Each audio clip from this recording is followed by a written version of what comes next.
आज हम लोग क्या पढ़ रहे हैं? भारत की मृदा। ठीक, मृदा बने मिट्टी। हमारा एक कृषि प्रधान देश मृदा पे ही निर्भर करता है और वर्षा। अगर मिट्टी नहीं रहेगी तो हम फसलों को बो नहीं पाएंगे। और इन मृदा का निर्माण चट्टानों के टूटने फूटने पे पृथ्वी की सतह पे होता है। ठीक, अब देखिए ह्यूमस, यह एक शब्द है ह्यूमस। इसका निर्माण कैसे होता है? ह्यूमस भी एक तरह की मिट्टी को ही कहते हैं, है ना? ऐसी मिट्टी आप देखते हो जब कोई जानवर मर जाता है लोग ले जाके खेतों में फेंक देते हैं, फेंकते हैं। कुछ दिन बाद बदबू आती है, कुछ दिन बाद वो खत्म हो जाता है बदबू, और वो जानवर भी मिट्टी में मिल जाता है, देखते हैं ना? या कोई पेड़ सड़ गया गल गया तो उसको भी ले जाके कोई खेतों में फेंक देता है, वो भी गल के धीरे धीरे खत्म हो जाता है। आखिर ये कहा जाता है जो मिट्टी में सूक्ष्म जीव पाए जाते हैं ना, उनको खा के और मिट्टी में फिर उनको मिला देते हैं, तो वहाँ की मिट्टी क्या हो जाती है? बहुत ही उपजाऊ हो जाती है। ऐसी मिट्टी जिसमें कि जानवर या जीव जंतुओं का अवशेष मिला हो या फिर पेड़ पौधा सड़ गल करके मिल गया हो, ऐसी मिट्टी को हम ह्यूमस कहते हैं। क्या कहते हैं? ह्यूमस। ऐसी मिट्टी भारत में अधिकतर पाई जाती है और इसमें आप जो भी फसल बोगे तो वो फसल बहुत अच्छी होगी। कम से कम खाद और हमको उर्वरक डालना पड़ेगा, ठीक है? क्योंकि पहले से ही उसमें सब कुछ मिक्स है, तो वह उपजाऊ होती है। इस तरह से जब आप देखते हो बारिश आता है, बारिश के किनारे मेड़ कट जाता है, मेड़ कट जाता है, देखते हैं ना? ऐसे ही बड़ी बड़ी नदियों के किनारे जब बाढ़ आता है, पानी बढ़ जाता है, तो किनारे की मिट्टी क्या होती है? गिर जाती है उसी में। देखे ना कभी भी नहर के किनारे वगैरह, तो उसकी मिट्टी गिर जाती है और पानी पूरा ज्यादा चौड़ा हो जाता है। इसी को कहते हैं मृदा का अपर्दन। क्या कहते हैं? मृदा का। यानी कि जब पानी का बहाव आता है तो मिट्टी को काटने लगता है वो पानी, है ना? और यहाँ की मिट्टी खत्म होने लगती है। इसे मिट्टी के बहाव से खत्म होने को हम क्या कहते हैं? मृदा अपर्दन। मृदा का नष्ट हो रहा है, मतलब मृदा अपर्दन हो रहा है, घट रहा है। अब कहिए मृदा संरक्षण क्या है? किसी को देखभाल करना, किसी को फिर से अच्छे से कर देना, वो संरक्षण कहलाता है। और जब हम मिट्टी को देखभाल करते हैं, उसमें खाद मिलाते हैं, उसमें तरह तरह के, ठीक है ना, घास को या कंपोस्ट खाद को, ठीक, उसको मिला करके घास को और बचा कुचा सब्जी जो भी है उसको हम गड्ढा खोद के पीट बना के जब वो सड़ जाए तो उसको भी खेतों में डालें, या गाय के गोबर जो सड़ जाता है उसको खेतों में डाल करके वहाँ की मिट्टी को क्या करते हैं? उपजाऊ बनाते हैं। तो यह हो गया हमारा मृदा संरक्षण। हम मृदा को अच्छा कर रहे हैं ना, खाद डाल रहे हैं, जो भी बचा कुचा है उसमें डाल करके उसको बढ़िया बना रहे हैं ताकि हमारी फसल क्या हो? अच्छा हो।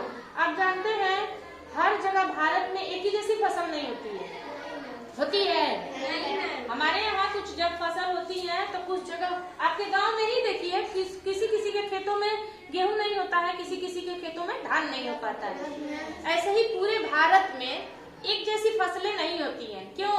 क्योंकि ये जो मृदा है यह अलग अलग ढंग की पाई जाती है, ठीक है ना?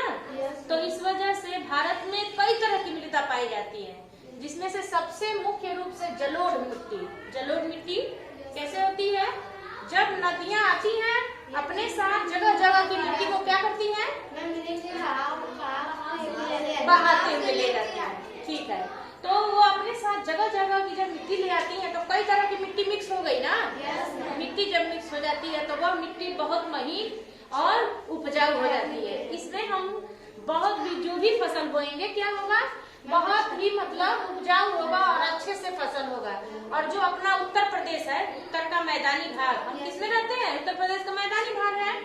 इसमें हम लोग हर मौसम में फसल बोते हैं ना।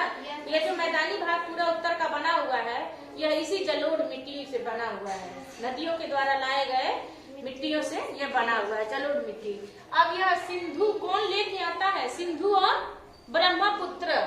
और इसमें हम गेहूं चावल गन्ना बोते हैं। और काली मिट्टी, आप जानते हैं ज्वालामुखी जब फटता है तो उसके अंदर से क्या होता है?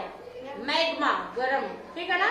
और जब धरती पे आ गया तो क्या हो गया, लावा बन जाता है, ठंडा हो जाता है। तो कोई भी चीज जब जल जाती है तो ठंडी होने के बाद कैसी होती है, काला। वही जब चट्टाने जमती है और जब वो चट्टान टूटता फूटता है तो काली मिट्टी का निर्माण होता है, ठीक है ना। जो आप सूती कपड़े पहनते हैं उसका जो पेड़ होता है, कपास का पेड़, वो उसी मिट्टी में लगाया जाता है। और महाराष्ट्र, गुजरात और मध्य प्रदेश में ये ज्यादातर मिट्टी पाई जाती है और वहाँ कपास की खेती अधिक होती है, ठीक है। अब देखिए, यह जलोढ़ मिट्टी नदियों से बन रहा है, काली मिट्टी लावा की चट्टान टूटने फूटने से। और जो पीली मिट्टी है यह पुरानी चट्टानें जो हो गई हैं वो क्या हो रही हैं, पुरानी चट्टानों के मिलने से बनता है। अब देखिए, लेटराइट मिट्टी, यह भी चट्टानों से ही बनता है, पठारी चट्टानों के टूटने फूटने से। और मरुस्थलीय मिट्टी, यह मिट्टी रेतीली होती है, नमकीन होती है, इसलिए इसमें कम पौधों का निर्माण होता है, कम होते हैं। और जो भी होते हैं वो झाड़ी वाले, जंगल झाड़ी वाले या झाड़ जैसे कटीले होते हैं। यह अधिकतर राजस्थान और कुछ हिस्सा गुजरात में पाया जाता है, ठीक है ना।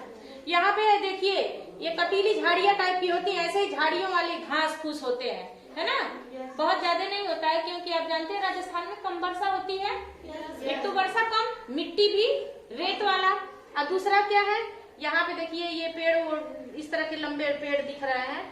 और यहाँ भी है लेटराइट, काली मिट्टी में भी क्या होते हैं, ये सब मिट्टियों में पाए जाने वाले वनस्पतियां हैं। क्या है, वनस्पतियां। इसी तरह से कपास का, ठीक, गेहूं, चावल, मक्का, यह सब भी हमारे मिट्टी में ही पाई जाने वाली सारी वनस्पतियां हैं। यह हमारे वनस्पतियों का प्रकार है। देखिए, कुछ तो झाड़ी जैसे होता है, झाड़ी जैसा नहीं होता है। पेड़ का पेड़ देखें आप, आते समय बहुत पड़ता है, वो झाड़ी है, उसको क्या कहेंगे, झाड़ी। और पेड़ क्या है, जैसे नीम का पेड़, आम का पेड़, कटहल का पेड़, ठीक, शीशम, साखू, ये सब बड़े बड़े मोटे मोटे पेड़ होते हैं, तो इनको पेड़ कहते हैं।